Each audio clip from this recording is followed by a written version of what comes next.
오늘 뉴스 하나가 사람들의 마음을 크게 흔들었습니다. 패스트트랙 국회 충돌 사건으로 1심에서 벌금형을 받은 국민의힘 전현직 의원들, 여기에 대해 검찰이 항소를 포기했다는 소식이죠. 불과 며칠 전 대장동 1심에서 검찰이 항소를 포기했을 때는 검찰 내부가 집단 반발했고 중앙지검장과 대검차장이 사퇴하면서 전례 없는 집단적, 조직적 저항을 벌였습니다. 그런데 이번에는 조용합니다. 아무 일도 없었다는 듯이 어떤 집단 반발도 어떤 내부 소란도 없습니다. 여론은 이미 들끓습니다. 대장동에는 난리치고 나경원은 왜 조용하냐? 이게 검찰의 선택적 분노 아니냐? 검찰공화국을 만들 작정이냐? 그리고 지금 한국에서 벌어지고 있는 선출되지 않은 권력의 정치화에 대해 이야기하려 합니다. 1.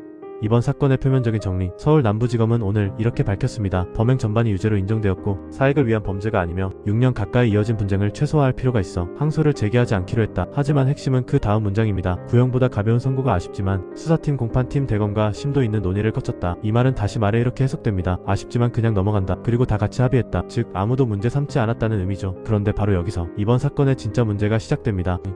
대장동 항소 포기 때는 왜 그렇게 폭발했는가? 불과 얼마 전 대장동 항소 포기 사태에서 검찰 내부는 거의 봉기 수준의 움직임을 보였습니다. 대검차장이 사퇴했고 중앙지검장이 책임을 지고 물러났습니다. 검찰 사이트인 이프로스에서는 조직적인 반발이 이어졌고 국민의힘과 보수 언론은 일제히 특검을 해야 한다고 공격했습니다. 그때 검찰은 이렇게 말한 셈입니다. 이 판결은 우리가 용납할 수 없다. 이건 정치적이다. 이건 조직의 명예가 걸린 문제다. 그런데 패스트트랙 사건에서는 왜 그런 분노, 그런 항의, 그런 결집이 단 한 줄도 보이지 않았을까요? 사람들은 바로 이 지점에서 의문을 가집니다. 그리고 그 의문은 무지의 의문이 아니라 정확히 현실을 찌르고 있습니다. 3. 댓글들이 보여주는 대중의 직감. 이번 기사 댓글을 보면 감정이 격해진 수준이 아니라 매우 정확한 분석을 하고 있습니다. 검찰개혁 반대한다고?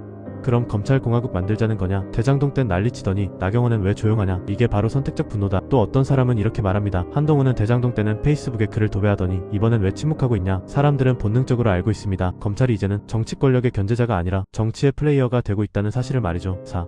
검찰의 선택적 분노, 선택적 침묵. 검찰은 대장동 문제에서는 조직의 명운이 걸린 것처럼 들고 일어났습니다. 그러나 이번 패스트트랙 사건에서 국민의힘 의원들에 대한 항소 포기는 아무런 내부 반발 없이 조용히 끝났습니다. 이 차이는 그저 우연이 아닙니다. 이건 검찰의 정치적 선택입니다. 그리고 그 선택에는 일관된 패턴이 있습니다. 정치적 타격이 국민의힘에 돌아갈 때 강한 분노, 정치적 타격이 더불어민주당에 돌아갈 때 침묵 혹은 방관, 그리고 이 패턴은 계속 강화되고 있습니다. 공무원의 집단행동은 위법, 그러나 검찰은 예외. 과거 검찰은 공무원의 집단행동에 대해 매우 엄격하게 수사했습니다. 세월호 사건 당시 교사들의 집단행동만으로도 수사와 기소를 가했습니다. 그런데 검찰 스스로는 대장동 항소 포기 문제에 대해 집단행동을 했습니다. 이게 모순입니다. 이게 이중성입니다. 그리고 이게 바로 검찰은 법 위에 있다는 사회적 불신을 만드는 원인입니다. 법을 집행하는 기관이 법을 어기더라도 아무도 그들을 제어하지 못하는 구조. 이건 매우 위험한 징후입니다. 6.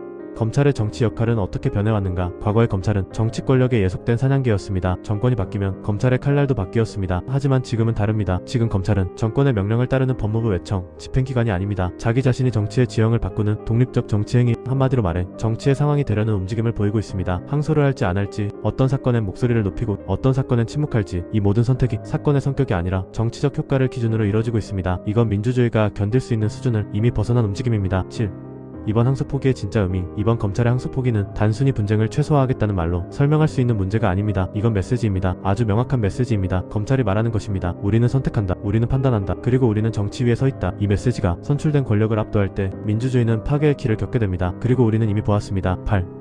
마무리. 대장동에서는 조직적으로 들고 일어났고 나경원 국민의힘 의원들에 대해서는 말 한마디 하지 않는 이 선택적 정의. 검찰이 누군가에게는 날카로운 칼이 되고 누군가에게는 칼집을 닫는 이 불균형. 이건 사건의 차이가 아니라 권력의 방향을 선택하는 정치적 행위입니다. 그리고 그 행위는 지금 한국 사회에서 가장 위험한 균열을 만들고 있습니다. 선출되지 않은 권력이 선출된 권력을 재단하는 순간 민주주의는 그 기반을 잃게 됩니다. 지금 검찰은 누군가의 사냥개도 누구의 하수인도 아닙니다. 그들은 정치판 한가운데 서 있습니다. 그리고 문제는 그들이 그 사실을 숨기려 하지도 않는다는 것입니다.